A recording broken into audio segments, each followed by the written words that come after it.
dari Prodi Perbankan Syariah dari Fakultas Ekonomi dan Bisnis Islam Universitas Zainul Hasan Bengkulu. Mungkin bisa dimulai dengan perkenalan dulu dengan Ibu siapa? Ibu Asia.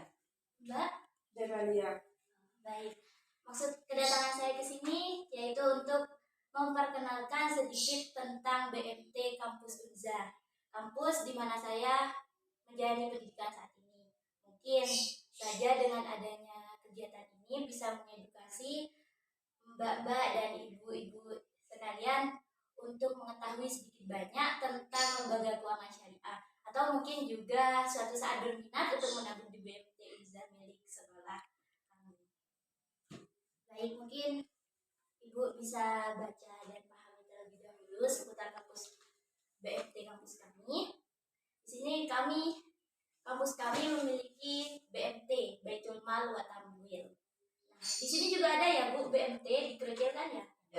Kurang lebih BMT kami seperti itu. Namun mungkin produknya berbeda. Ada yang mungkin milik kami lebih lengkap atau mungkin yang dikerucut lebih lengkap. Mungkin bisa dimulai dengan produk yang pertama. Produk yang pertama, BMT Unza mempunyai tabungan syariah.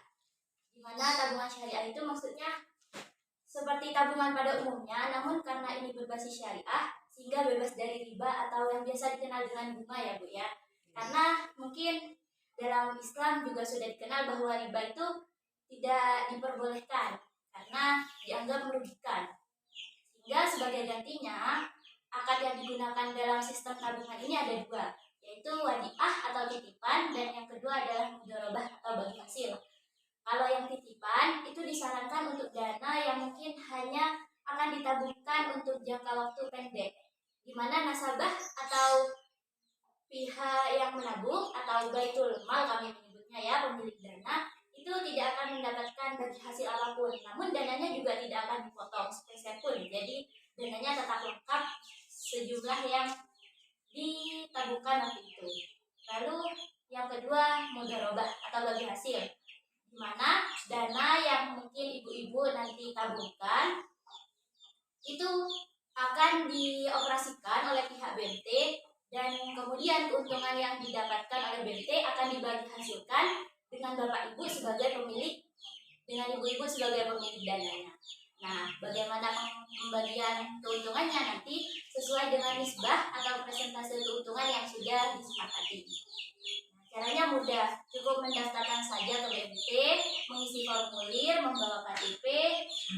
Nanti juga ada biaya registrasi cuma cukup 5.000 untuk buku tabungannya sendiri. Tabungan minimalnya 10.000 untuk yang tahap pertama, dan untuk selanjutnya itu minimal 5.000 saja. Lalu yang kedua juga kita punya tabungan pendidikan. Tabungan pendidikan ini berguna untuk pembiayaan pendidikan. Jadi ibu-ibu menabung untuk keperluan pendidikan mungkin anaknya atau saudaranya atau siapanya. Nah, sesuai namanya, karena ini tabungan pendidikan cuma bisa diambil di akhir tahun pelajaran sekolah saja.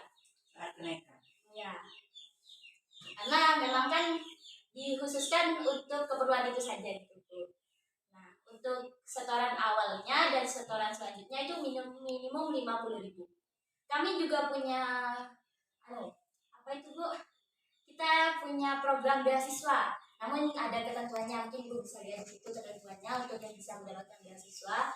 Kan lumayan lah Bu kalau bisa dapat beasiswa untuk anaknya atau mungkin, tapi ada saldonya harus berapa, terus lalu minimum uang itu ada di BMT juga ada harus berapa tahunnya gitu.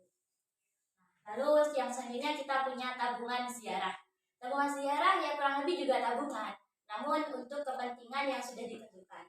Jadi jangka waktunya itu sesuai yang sudah disepakati di awal. Misalnya ibu mau ziarah kemana, dan itu terjadi di bulan ini, jadi hanya bisa diambil di waktu yang telah disepakati. Kalau di bulan-bulan lain tidak bisa.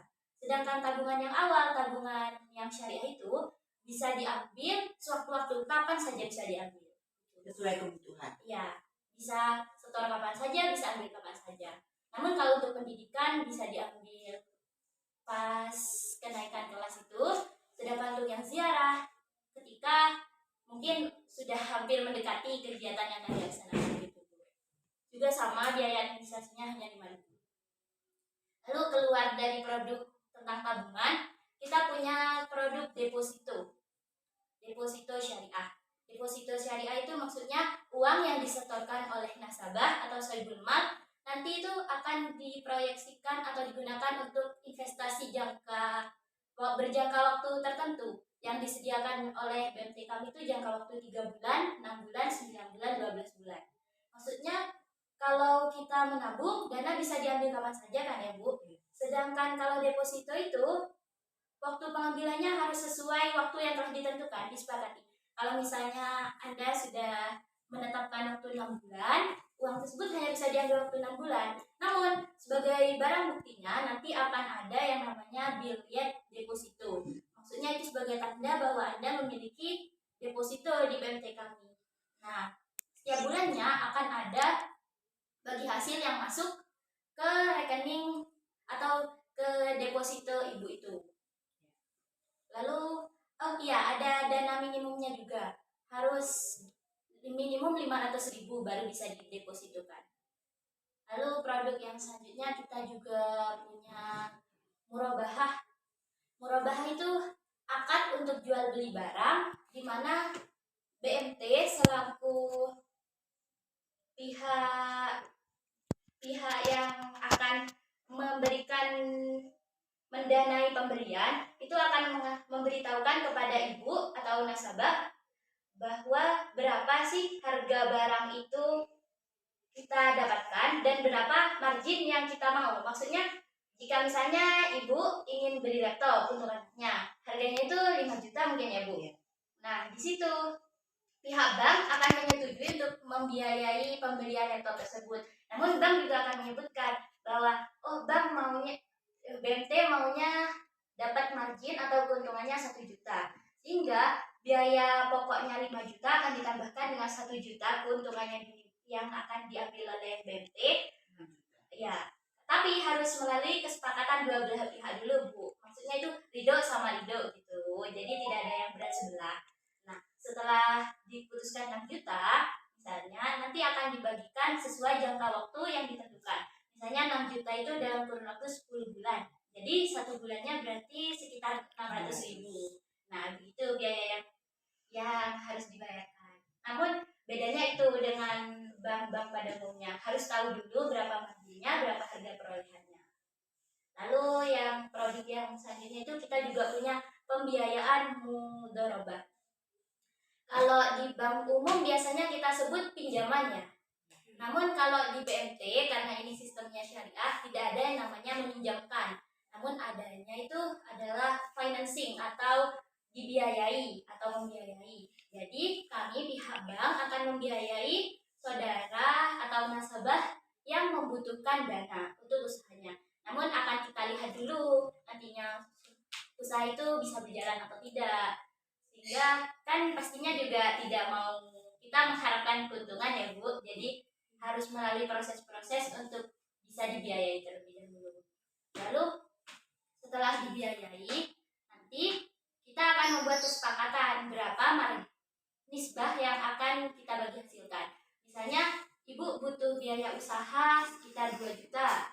Nah, kita nanti akan membiayai. Namun, ibu sama kita itu harus membuat kesepakatan berapa persen yang akan dibagikan. Misalnya, ibu meminta 75/25. Ibu sebagai pengelola dana atau yang melakukan usaha meminta 75% keuntungan, sedangkan kami pihak BMT yang membiayai 100% mendapatkan 25% dari keuntungan. Itu keuntungan ya Bu, beda sama pokoknya, hanya keuntungan saja. Contoh penghitungannya di sini Bu. Misalnya mungkin di sini Bu, modal dari BMT yang dibutuhkan adalah 2 juta. Sedangkan proyeksi keuntungannya 100.000. Ini masih proyeksi, Bu, belum realisasinya. Kita tidak tahu realitanya berapa. Lalu nisbahnya 25/75, 25 bagi BMT selaku pemilik dana, 25 bagi mudharib atau yang menjalankan usahanya. Lalu jangka waktunya misalnya 10 bulan ya Bu. Nah, di sini bulan pertama labanya misalnya 100.000. Sedangkan pokok itu kan wajib ya, harus kembali yang 2 juta dibagi 10 bulan tuh 200 pokoknya akan selalu tetap 200. Nah, untuk pembagian bagi hasilnya kita menghitung yang harus dibayarkan ke pihak bank untuk angsurannya atau BMT. Lalu 100.000 dari laba ini 25%-nya berarti 25.000. Hingga pokok ditambah laba itu yang harus dibayarkan per bulannya kepada BMT. Begitu Ibu. Mungkin bisa dibaca atau dipahami lebih dahulu.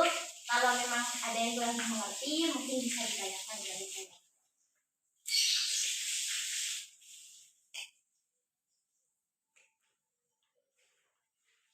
Mungkin karena kami di desa lebih tertarik ke yang tadi Pak, yang waktu sampai yang jelaskan tentang pembelian laptop. Apa namanya? Oh, itu namanya murabah, jual beli. Jual beli. Di sini kita butuh barang, terutama kan alat rumah tangga, biasanya seperti kulkas, televisi. Nah, cara pembayarannya nanti melalui siapa? Untuk nyicil per bulannya itu melalui siapa? Cicilannya bisa langsung diserahkan kepada BMT Uza atau kepada cabang yang BMT Uza miliki. BMT Uza juga punya cabang di Genggong. Ya, sebenarnya sama saja, namun hanya mungkin akad atau perjanjian di dalamnya itu yang berbeda dengan jenis bank yang mungkin lebih dikenal oleh masyarakat sekitar sini. Karena mungkin kalau syariah lebih kurang mengenal ya, kalau seperti itu. Sedangkan di situ pokok fokus utamanya itu adalah margin dan harga sebenarnya itu yang harus diketahui. Jadi tidak ada keuntungan yang terlalu berlebihan sehingga mungkin merugikan pihak lain. Makanya di situ harus disetujui terlebih dahulu. BMT akan mengambil margin berapa, setuju atau tidak gitu. Dan untuk masalah nanti angsurannya dibayarkan ke siapa, tentu kembali kepada pihak kami, kepada pihak BPT. Karena tempatnya terlalu jauh, mungkin alangkah baiknya kalau nanti itu ada pihak-pihak tertentu, maksudnya yang mendatangi ke tempat-tempat nasabah supaya tidak ada kami tidak terlalu jauh untuk cara pembayarannya setiap bulan. Karena kalau kami harus ke San atau ke Genggong setiap 1 bulan sekali itu kayaknya kesulitan, apalagi di musim hujan. Jadi menurut kami alangkah baiknya kalau ada petugas atau pihak-pihak tertentu yang seperti bank-bank lain, ada yang menagih ke rumah-rumah warga atau nasabah. Menurut kami seperti itu. BMT Uza juga punya beberapa karyawan yang pastinya mungkin apa yang Ibu tampilkan itu juga sudah dilakukan oleh pegawai pihak BMT Uza. Maksudnya pihak BMT Uza yang akan datang ke rumah nasabah atau ya nasabah BMT untuk mengambil angsuran yang akan dibayarkan. Itu membuat para nasabahnya itu mungkin cukup terbantu supaya tidak kerepotan pergi ke sana. Mempermudah. Setahu saya, insya Allah kegiatan atau pihak BMT juga menyediakan jasa seperti itu. Keuntungannya juga di BMT Uza tidak ada beban biaya apapun sehingga dana itu benar-benar tidak akan berkurang sama sekali. Justru akan bertambah karena adanya bagi hasil. Seperti tabungan pendidikan, tabungan ziarah itu juga akan ada bagi hasil yang masuk ke dana rekeningnya. Ya, selama ini pengetahuan kami kan cuma menabung sama meminjam di BMT. Jadi terima kasih atas kunjungannya Mbak di sini. Dengan begitu kan kami lebih paham dan lebih luas lagi tahu tentang BMT, tentang produk-produk apa saja yang dikeluarkan. Ya. Jadi itu juga maksud tujuan kami datang di sini. Insya Allah juga akan kami beritahu dan sosialisasikan ke tetangga-tetangga atau warga yang ada di sini. Makasih ya Ibu ya, terima kasih atas waktunya. Maaf jika mengganggu aktivitasnya. Mungkin cukup sekian ya Ibu, mungkin dapat dimengerti. Terima kasih.